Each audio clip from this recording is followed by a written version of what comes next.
Ladies and gentlemen, welcome to Roger's Kakasungura YouTube channel. We are at 17,000 subscribers, a big milestone indeed. And we are about to clock 20,000 as our target says. What you need to do, click that subscriber button and remember to turn on your notification bell, ladies and gentlemen.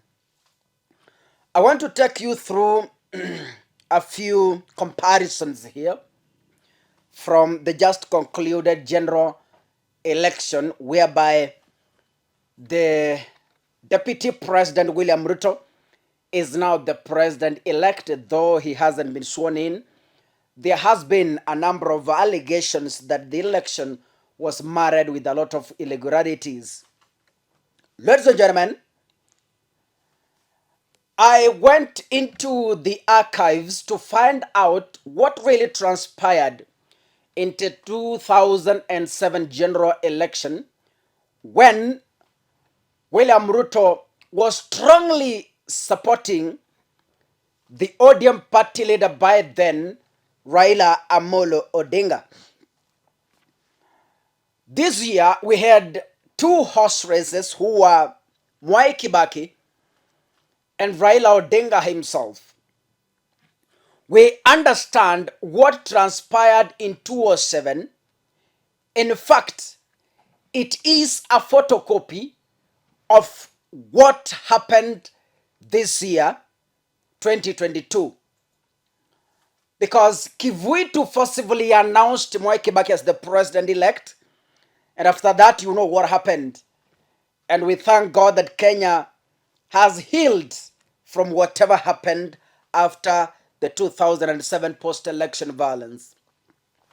After the declaration, William Ruto conveyed a press conference which all media houses, including the international media houses, attended. And Ruto raised pertinent issues that we have seen happening in 2022. Ruto raised a number of issues which, according to him, believed that the election was rigged in favor of Mwai Kibaki. In his press statement, I will be playing for you that video so that you get to know what he says. William Ruto, ambaye alikuwa amekasirika wakati huo, aliitisha kikao cha wanahabari, na wanahabari wengi sana walifika, wengi wakiwa ni vyombo vya habari kutoka kimataifa, na akasema kwamba he was asking the electorate that from Juja Constituency they had 85,000 valid votes which all presidential candidates were to share equally. Right? 85 valid votes which all presidential candidates were to share equally. The Ruto was asking IEBC that Mwai Kibaki from Juja Constituency had 100,000 votes. Then he was asking, where are the 15,000 votes that were added on him? I mean, he was asking that how possible can 15,000 people walk into a polling station, vote for an MP, and fail to vote for the president? It is impossible. That is the argument that Ruto had. And he was asking the IEBC chair by then, the person who was there, he was asking them that, can you come out clear and explain to us how this happened? Come clean and explain to Kenyans. And this is William Ruto's press conference in that day. Listen to him. Na usikilize maswali anayoyauliza ndio maswali Raila Odinga na wenzake wanauliza in 2022. The questions that Ruto was raising in 2007 after Mwai Kibaki was declared the president are the same questions that Raila Odinga and other people believe in the Azimio are asking the IEBC chairman Wafula Chebukati in 2022. Can we listen to William Ruto? A very, very minimum request to make. And therefore, for example, in Juja, and let's be candid. In Juja, the total number of votes obtained by all the parliamentary candidates is 85,000. The president has 100,000. Now, it means 15,000 people voted for the president and walked away. They didn't vote for the parliamentary candidate. I mean, how is that possible?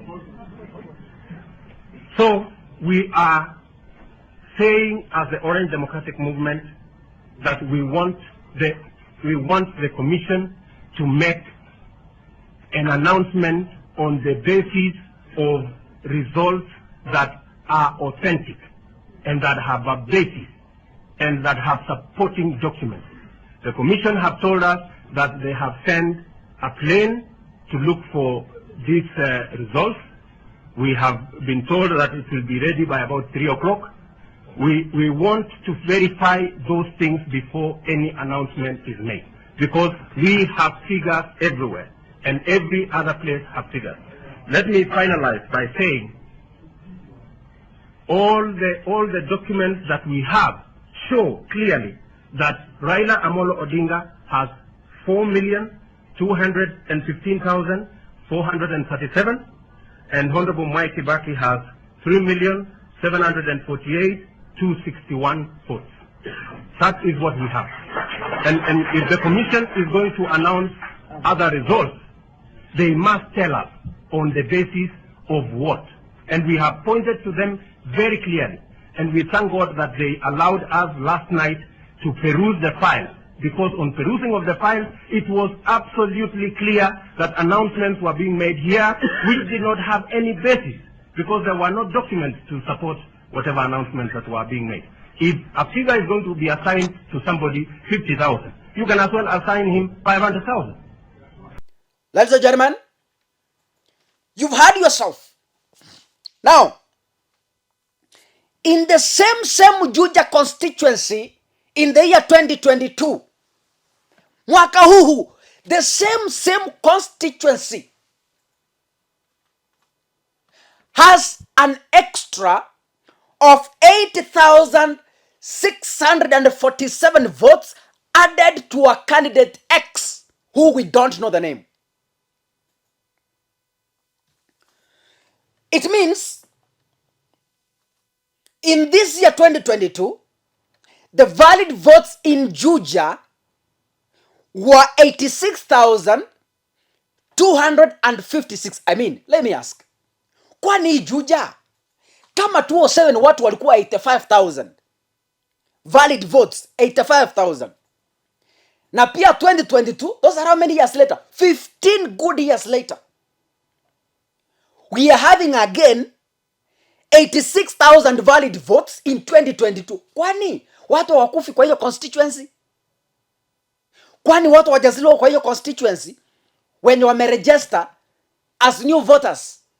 Ladies and gentlemen, something is fishy with Juja constituency. Like what happened in Tharaka Nithi in 2007. Juja is also in question, because in 2022, Chebukati has 8,647 extra votes, which we don't know who was given these votes. Because from what Cherera announced, she said in Juja constituency, Kiambu County, we had valid votes 86,256, meaning these are the votes that each candidate was to share. Then Raila scored 32,197. Ruto scored 62,208. Waihiga scored 353. And Wajakoya 498. Ladies and gentlemen, if you add Raila Odinga votes, you add Ruto votes, you add Wahiga votes, you add Wajakoya votes, we find a total number of 94,903 votes, valid votes, which have been casted. Leave about the rejected ones. Those are zile ziko. After kutoa rejected, valid votes zile ziko. 94,903. But in real sense, according to IEBC, the valid votes that are on record is 86,256. If you minus, you get an extra of 8,647 extra votes added to candidate X. Now, the same way that Ruto was demanding an explanation from the chairman by then in 2007, is the same way we are asking Chebukati what happened in this whole exercise. I don't see why Ruto is bitter, our president-elect, when Raila Odinga is questioning the integrity of the election, which him and his followers believe were marred with illegalities. Like Ruto questioned in 2007, is not because the ball, the failure ball or the defeated ball, if I may call it, is not in his court. It's now in Raila Odinga's court. We are asking simple questions and we need valid answers. It's like Juja was used to rig votes in favor of Mwai Kibaki in 2007 with an extra of 15,000 votes. In 2022, the same Juja Constituency is in question with an extra of 80,647 votes, which we are asking, which we are kindly, not even kindly, which we are demanding that Chebukati should come out clean and tell Kenyans who was given these 8,000 votes, nani alipewa hizo kura, kwa sababu hatujui mahali ziko.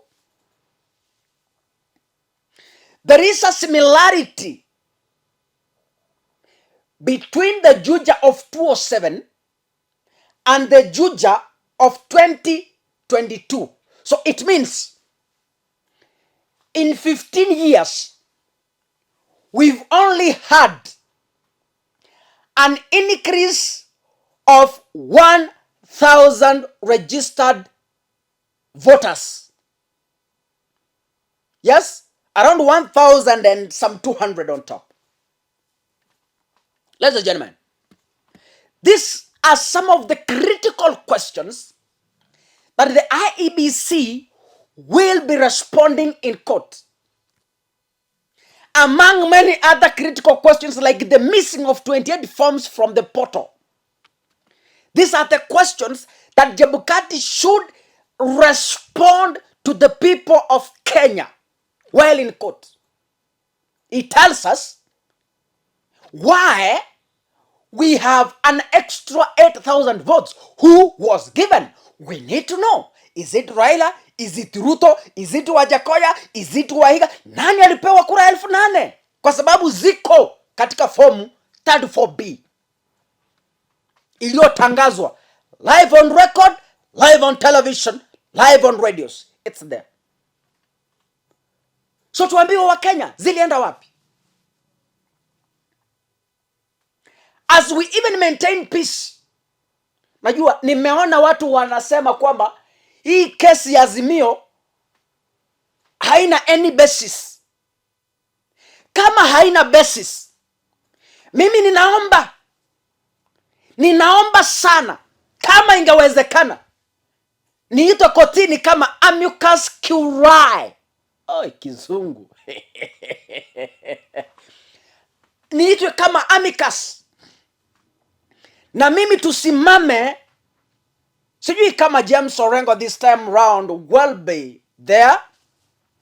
I wish na mimi nisimame kotini nimuulize Chebukati maswali mazito, atueleze how possible and practical is this. Niitwe kotini nisimame kama amicus curiae,